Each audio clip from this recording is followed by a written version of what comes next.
వేరే దేవుళ్ళు నెక్స్ట్ జన్మలో మీ మీద పనిష్మెంట్ ఇస్తారు కానీ వెంకటేశ్వర స్వామిని నేను చూసా.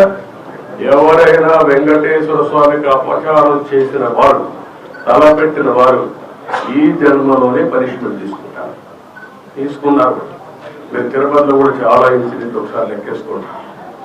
ఎవరైనా సరే ఉద్యోగస్తులు కానీ బయట వాళ్ళు కానీ ఎవరైనా సరే దేవుడికి అపచారం చేసిన ప్రతి ఒక్కరు శిక్ష అనుభవించారు.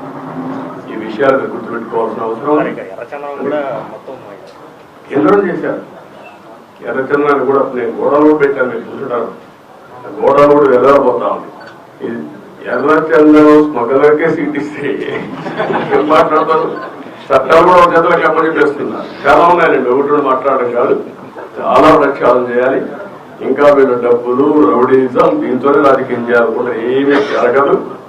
నేను ఒకటే చెప్తున్నా, దృఢ సంకల్పంతో వెంకటేశ్వర స్వామి సాక్షిగా చెప్తున్నా, మంచిని ప్రోత్సహిస్తా, చెడును మాత్రం గట్టిగా తొలగలో దొరికేస్తాను. సంతకాలు పెట్టబోతున్నారు. ప్రజల భాగస్వామ్యము ప్రభుత్వంలో ఉండాలని చెప్తారు కదా, అన్ని చూస్తా కదా, అన్ని చెప్పాల్సిన లేదు. భోంచే ముందు రుచేందుకు కాదు. నేను ఒకటే చెప్పా, 1.0 చూశారు,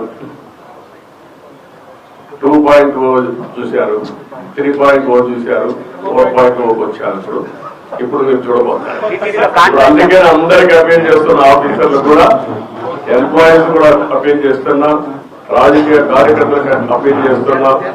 నష్టపోయాం, ఈ నష్టాన్ని రికవర్ చేసుకోవాలి. అందరూ కూడా కలిసి పనిచేద్దాం, ముందుకెళ్దాం. Thank you.